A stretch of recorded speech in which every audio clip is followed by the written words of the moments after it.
In a recently established Business Finland project, precisely this angle is being explored.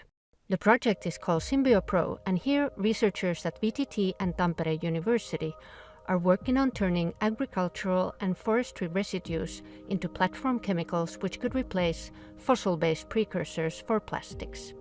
The project aims to create solutions throughout the value chain in collaboration with industrial partners Neste, Kemira, Fortum, Olfactomix and Mirka.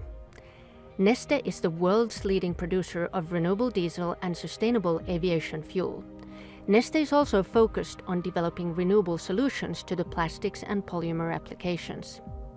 Currently, the company is scanning for new ways to replace crude oil. First of all, we want to be focusing on raw materials that are of course sustainable but also globally abundant and scalable. So we have been looking at the potentials of different kinds of waste and residue raw materials and see that, for example, lignocellulosic residues like agricultural residues such as straw or forest residues, they have the global potential of billions of tons annually. Likewise, the municipal solid waste is produced in the billion-ton scale annually. Also, very important in the future, there will be higher availability of renewable electricity, which also allows to develop new PTX type of products that are produced using renewable electricity and that are not dependent on the biomass availability. What role does Neste see in biotechnology and synthetic biology? We see industrial biotechnology and synthetic biology as a promising technology platform for these solutions. We are developing new technologies and businesses that can utilize scalable and abundant waste and residue raw materials, or even carbon dioxide via microalgae or Power-to-X. Synthetic biology offers possibilities to convert these materials into sustainable platform chemicals, polymers or fuels more efficiently than before, with higher carbon yields, less side products, and increased energy efficiency. SynbioPro project is a promising synthetic biology initiative where we are collaborating with VTT, Tampere University, and companies along the value chain to develop more efficient pathways to produce important platform chemicals like acrylic or adipic acids from renewable raw materials, namely lignocellulosic sugars or lignin. These platform chemicals are used in polymers that are utilized in everyday life items like clothing, diapers, carpets, or vehicle parts. We in Neste have the know-how and solid track record to develop, engineer, and scale up new sustainable technologies into global scale businesses. We collaborate with research institutes, universities, technology startups, and value chain partners in developing and commercializing renewable and circular solutions that help to mitigate climate change. In the SynbioPro project, two platform chemicals, acrylic acid and adipic acid, has been selected. Why these acids, Perttu? Both acrylic and adipic acid are produced in the scale of millions of tons globally annually and currently from fossil resources. So by having a drop-in solution of replacing the fossil counterpart with the renewable counterpart, there is market demand and easier access to the market. For Kemira, one of the world's leading specialists in pulp and paper and water treatment chemistries, SynbioPro offers a window to new innovation opportunities. We've made this strategic commitment now to sustainability. It's high up in our strategy. We are aiming for profitable and sustainable growth. And we have 5 focus areas there. So we're talking about safety, we're talking about people, we're talking about circularity, water, and climate. And especially if we're thinking from an innovative product point of view, in that circularity becomes very, very important.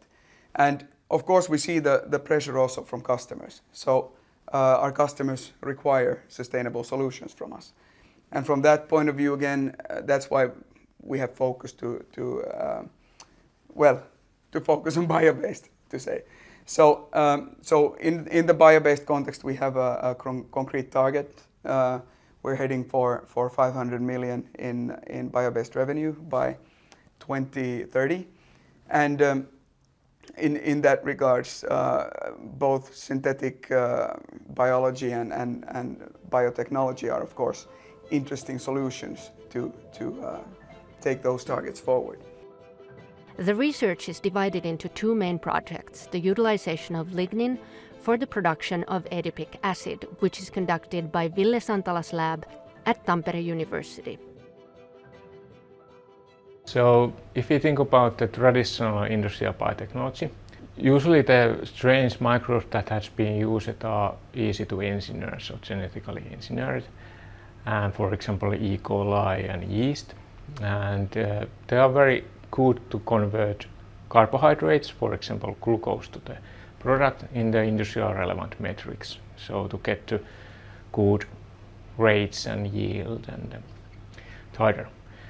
But if you think about, for example, circular point of view and some industrially produced side stream that doesn't contain carbohydrates, instead they can contain organic alcohols, acids, aldehydes and aromatics that can be even toxic for those traditional industrial workhorses. So how to get the carbon from those streams? So one approach is that we take the microbe that can utilize those compounds, and then we use that as an engineering platform.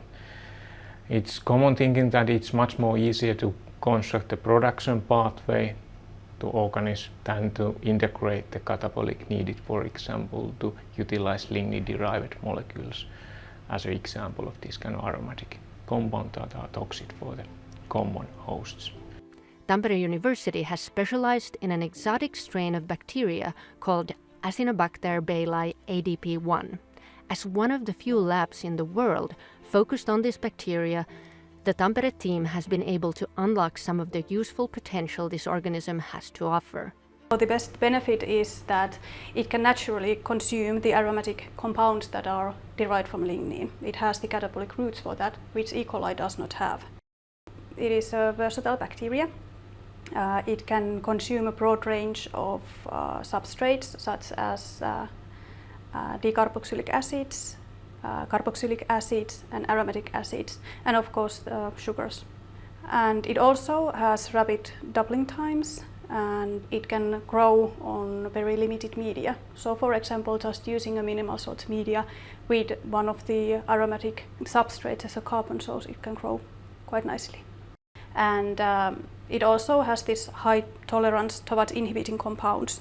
So if you think about lignin hydrolysates, they are a complex mixture of different aromatics, but also, for example, acetate and residual sugars and other impurities.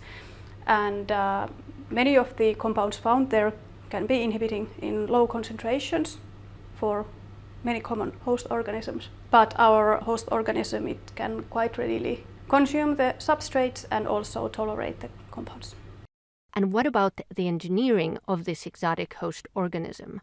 In addition, for our host organism to have these beneficial traits for bioindustrial processing, it also has very nice traits for genetic engineering. So it is naturally competent, and it uses homologous recombination. So it kind of gives flexibility on designing the genetic insertions for the host organism. And even though it's a quite new host organism, its genome has already been experimentally annotated, and it has curated metabolic models. And also these genetic engineering tools are already available for it. So kind of combining these good properties as a bioprocessing host organism for lignin-derived molecules, it also has the ease of the genome engineering for us to engineer this organism as a cell factory to produce industrially relevant and interesting compounds. At VTT, the focus is to utilize the sugars in lignocellulose using yeasts. So at VTT, we aim to produce acrylic acid from lignocellulosic sugars. So many acids are used as raw materials for plastic production. Acrylic acid is used as a platform chemical for water treatment and for diapers. So it's a super absorbent polymer. Currently, acrylic acid is produced through oxidation of propylene and propene. So we are here now looking for more sustainable production options. So we aim to replace the fossil-based raw materials by lignocellulosic sugars. Side streams from forest industry and also agro waste. At VTT we have a large strain collection, so there are different microbes, and that allows us to pick the most suitable production hosts for each project. So for this project it's of course important that the host is acid tolerant, as we plan to produce acid. So we have here selected an acid tolerant yeast, and VTT has a long history of producing organic acids with yeast. So we have earlier produced lactic acid and muconic acid, for example, and we can of course use all that expertise also in this project. As a starting point, are there any natural organisms that produce acrylic acid? There are no known organisms that would produce significant amounts of acrylic acid. We need to engineer the metabolism of the yeast. We need to introduce new genes from other organisms into our yeast.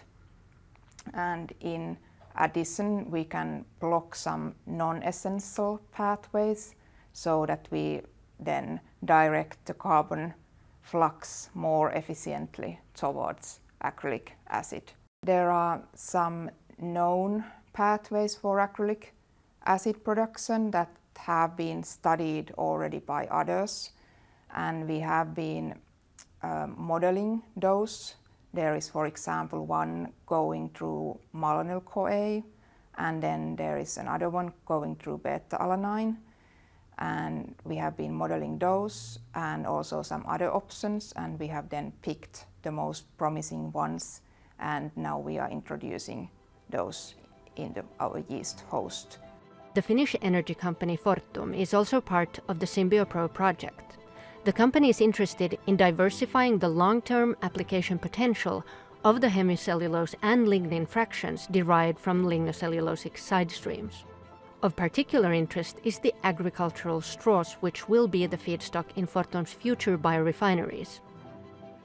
Fortum sees that collaboration between research institutes, biorefinery developers, and chemical and material industry is required to accelerate formation of hemicellulose and lignin-based value chains and eventually the commercialization of new bioproducts. The industry collaboration is very valuable in this project, so it's very important for researchers to get the feedback from industry. So we then know that we are really going in the right direction